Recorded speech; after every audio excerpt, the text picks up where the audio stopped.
In the 4 years I was with Amelia Lou, we were very compatible, so compatible that it gave her an illusion.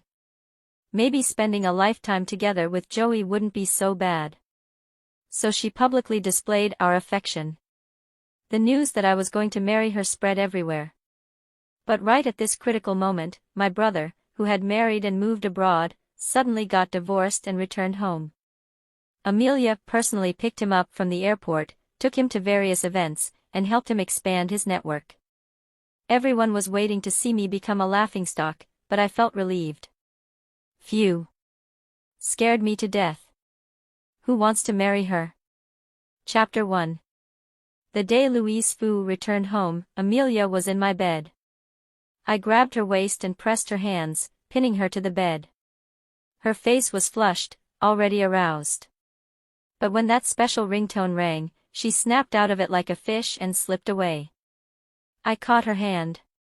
"Where are you going?" She brushed my hand aside and said. "Louise called me. It must be urgent." She took the call in a hurry, not even bothering to put on her shoes. I don't know what was said on the other end. Her originally furrowed brow relaxed. She said softly, "You can't do this again next time. Wait for me. I'll be right there." While Amelia took a shower, I lay in bed, lost in thought. I didn't care what Louise said to Amelia. I was just thinking about that ringtone. The special ringtone Louise said on Amelia's phone before he went abroad. He told Amelia, "You can't change this ringtone. When you hear it, you'll think of me." But no matter how Amelia pleaded for him to stay, Louise left alone, resolutely going abroad. That day, Amelia drank a lot, angrily threw her phone to the ground, shattering the screen. But she regretted it and cried all night, full of resentment and helplessness. Later, she got a new phone and for some reason wanted to find that special ringtone again at first. She just wanted to hear it one more time, to say a final goodbye to the past. But she couldn't remember what it was. Night after night, she lay in bed listening to song after song, hoping to hear that familiar melody. It became an obsession she couldn't let go of. And just now, that special ringtone suddenly rang, waking her up, and waking me up too. So she had unconsciously found that ringtone again, hadn't she? Amelia came out quickly. She dressed while saying to me, "I'm going out, don't wait for me." But I called her back, "Amelia, let's end this here." Chapter 2. My relationship with Amelia had always been muddled. At first, when someone asked her, "Are you dating Joey?" she shook her head. "Just friends with benefits." I didn't comment on this. After all, she wasn't wrong. But 2 years later, when she introduced me to others, she said, "This is my boyfriend." I was stunned for a moment, but I didn't say much. Half a year ago, she suddenly asked if I was willing to marry her. I nodded and proposed to her in a meticulously arranged setting. That day she smiled brilliantly, and I was also caught up in that beautiful illusion, until I inadvertently overheard her conversation with her best friend. Her friend was shocked. "Are you serious?" She smiled ambiguously. A smile that was both helpless and seemed like a compromise with fate, she said. "Maybe spending a lifetime together with Joey wouldn't be so bad." I felt uneasy, more and more restless each day. I didn't know what was wrong with me until Louise made that call. I suddenly felt relieved. Turns out I didn't want to marry Amelia. Chapter 3. What did you say? Amelia's face, originally flustered, suddenly froze for a moment, but the next second it was filled with resentment. Her gaze was heavy as she looked at me, but I didn't care at all. So I smiled at her. I said, "We are done. It ends here." I always thought she would never show that expression again. The look of resentment and helplessness intertwined in her eyes, just like the night Louise left. But this time, she didn't cry. She looked at me with a gaze that seemed to want to tear me to pieces. A moment later, she turned her head and chose to leave, only leaving me with a cold, distant back and a whisper so faint it was almost inaudible. Then so be it. Chapter 4.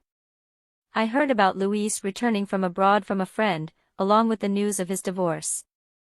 It seems that the young model cheated on him, saying it was for the sake of art, so she slept with the photographer. In the end, not only did she cheat on him, but she also took his money and ran. Ah, artists, we really don't understand them. I found it amusing. I couldn't help but remember, when he insisted on marrying that young model and resolutely went abroad with her. He said she was his muse, the purest light in the world. He said we ordinary people with our prejudiced views didn't understand love, let alone undying devotion until the end of time. But he couldn't see that what maintained their love was the large amount of living expenses sent from home every month, and that money was actually earned by me. But none of that mattered. It's been 3 days since I told Amelia we were done. I sent her a message, asking when she would come to pack up her things. She ignored me. I contacted her assistant, asking him to handle it. The assistant hemmed and hawed, constantly making excuses. So I changed the locks and decided not to bother anymore. I bought this house for Amelia because she said she liked the tranquility of the river flowing under the bridge every morning. So I stayed with her in this inconveniently located edge of the city. Now that I've moved back to a spacious apartment near the office, I realize how foolish I was before. Isn't it nice to sleep half an hour longer? Back at the office, I suddenly remembered there was a banquet tonight. Originally, I was supposed to attend with Amelia, but now I needed to find someone else last minute.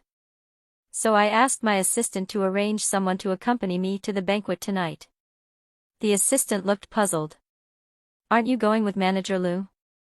She should be going with someone else. The assistant's expression changed several times, not knowing what to imagine, and she looked indignant. Don't worry, Mr. Wong, I'll arrange the best for you. The next moment, she said awkwardly. Mr. Wong, it's a special holiday. No one's taking orders. How about we make do? I was speechless and asked, what do you mean by make do? She tentatively said. Currently, only a courier girl is willing to take the order. Her profile says she loves boxing and is a fierce lady. What do you think, Mr. Wong? I asked helplessly. Do I have a choice? She shook her head, looking innocent. I was speechless. What else could I do but ask? But when I saw her in person, I was stunned. How to describe it? This figure. Curvaceous. This face. Bright eyes and white teeth. Smooth and tender skin. A pair of long legs with firm yet elegant lines. Making one's heart race. This wasn't just making do, this was a hidden gem among courier girls. A bona fide goddess.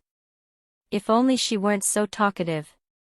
We're a proper company, we don't take escort jobs. Of course, it's not entirely off the table, but that's a different price. Manager Amelia Liu, she won't complain about me. Right. I have a 99.9% positive rating. If I get a complaint, my bonus is gone. Of course, all this can be resolved if you insist. Shut up, I couldn't take it anymore. Gritting my teeth and spitting out the words. She looked innocent. Calmly finishing her sentence, it'll cost extra. I took a deep breath, be quiet, or I'll file a complaint. Of course, if you perform well, I'll give you a 5-figure bonus afterward. She gave a satisfied okay sign. Don't worry, I'm a professional. The professional lady had sharp eyes. As soon as he walked in the door, he exclaimed, "What the hell?" My brow twitched, and I angrily rebuked, "No swearing." She pointed not far away and said to me, "Your fiancé is over there." Of course, just my fiancé alone wouldn't have elicited such a reaction from her. The main thing was the man standing next to my fiancé, and my fiancé was holding his arm, smiling charmingly. She looked like she was enjoying the drama, saying, "You've been cheated on." I was speechless and helplessly responded, "That's my brother." She became even more excited, her smile almost breaking into laughter. Wow, double kill. I wasn't sure if it was because of the professional Lady Leona's playful banter, or if I was just calm watching Amelia and Luis. I didn't feel much. Of course, I didn't plan to go up and greet them, but Luis came over on his own. Brother. Long time no see. I've been back for days, and I finally get to see you. Why haven't you been answering my calls? Unbelievable. His tone was so passive-aggressive, clearly implying that I was not on good terms with him and wasn't a loving brother. He continued, Mom and Dad miss you too. When are you coming home for dinner? They'd be so happy. Amazing. He was implying that I wasn't on good terms with my parents either and never visited, making me look like an unfilial son. Seeing me remain silent, he added. I even brought you a gift. Please don't be mad at your brother anymore. Damn, this bastard hasn't changed at all. Indirectly calling me petty and narrow-minded. Ever since we were kids, this bastard was like this. When he made a mistake, he would tell everyone it was his fault. And somehow, everyone ended up thinking it was my fault. As I grew older, I realized Luis was truly a manipulative person. So I said. Answer your call. When did you call me? Brother, your memory must be failing. Could it be you don't remember your brother's number but remember your ex-sister-in-law's number? I bit out the word sister-in-law through gritted teeth, making me feel nauseated. The surrounding people started to notice the situation, whispering among themselves. At this moment, Leona began to speak, furiously adding fuel to the fire. Mad at you. What did you do to wrong Joey? Don't be ambiguous. Tell us what happened. Also, what do you mean you brought a gift? So don't be mad at you. Are you apologizing or being passive-aggressive? If you're being passive-aggressive, let's lay everything out and see whose fault it really is. If you're apologizing, just say sorry honestly. Then Joey can consider whether to forgive you. After all, if you've committed heinous crimes, we might have to resort to drastic measures and uphold justice. Leona's words came out so quickly that Luis couldn't get a word in, until Amelia coldly asked, Who are you? Her sharp gaze swept over Leona and me, finally landing on Leona's hand holding my arm. I met her gaze directly, holding Leona's hand, and took half a step forward. So, miss, who are you? I was ready to face off with her, but Leona suddenly swung me from the left to the right. Whoa. I was completely taken aback. This girl actually threw me from one side to the other like throwing out trash. For a moment, I felt like I had teleported. How is this girl so strong? I suddenly remembered what the assistant said. Loves boxing, fierce lady, could it be that this wasn't a metaphor but literal? Alright, this girl has some skills, Amelia glared at Leona fiercely. Take your hand off. Leona raised her chin. Like a proud peacock, she deliberately interlocked fingers with me and said arrogantly. In a lawful society, harassing someone else's companion is not allowed. Amelia, emotionally agitated, started to say. I am his fiancée. Just as she was about to finish her sentence, Luis interrupted her. Amelia. Luis looked panicked, tightly grabbing Amelia's arm, his face ugly. Amelia glanced at me, just one look, and she turned her attention back to Luis. She suppressed all her resentment, let Luis grasp her hand tightly and turned to leave. Chapter 6 That night. Aside from the conflict with Amelia and Luis, Leona was very professional. She said her face was about to go numb from smiling, and she had to smile gently and gracefully, which was damn difficult. She also asked if I was tired too. It's ridiculous. Drinking, smiling, chatting. And to maintain your dignity, I could only eat a little bit. I feel like my soul has been drained. Hearing this made me want to slap her. Damn, she ate 4 whole Peruvian roast chickens. Where's my dignity? Couldn't she see everyone looking at us in shock? But I had to admit, it was indeed exhausting. I gave Leona a big red envelope and said I'd request her again next time. She left with a dark face, constantly emphasizing, I'm a decent person. And nodded absent-mindedly, sure, I'll recommend you for more work next time. After sending Leona off, I slowly went home. As soon as I got upstairs, I saw Amelia. She stood there expressionless, looking at me calmly. I didn't want to deal with her and tried to walk past, but she bumped into my chest, holding on to me tightly. Refusing to let go, I reached out to pry her arms off me. She ignored this. Standing on tiptoe to kiss me, I got a sudden shock and pushed her away hard, shouting, "Get away." Amelia stumbled but got up as if she hadn't heard. Continuing to cling to me, I grabbed her by the collar, holding her away from me by her collarbone. Keeping her at a distance, Amelia looked incredulous. She took a step back, her gaze poisonous. "You pushed me. Who do you think you are? Wasn't it you who was so horny you had to crawl into my bed like a dog and eat?" Even though I had said it was over, even though I thought I had let go, my heart still clenched sharply. It felt like it stopped beating for a few seconds, my mouth filled with the taste of iron. So this was how she had always seen me. I nodded and said, "Yes, you're right. I was horny, I initiated it. But so what? Did I force you? We played a consensual game. Now I'm saying it's over. So it's over. If you touch me again, that's unacceptable."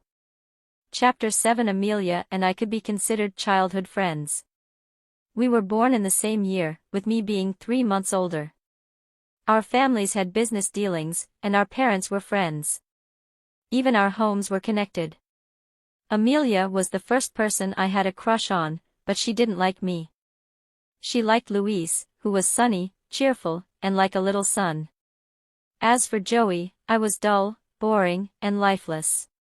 Some people even doubted that Luis and I were real brothers. Our surnames are different.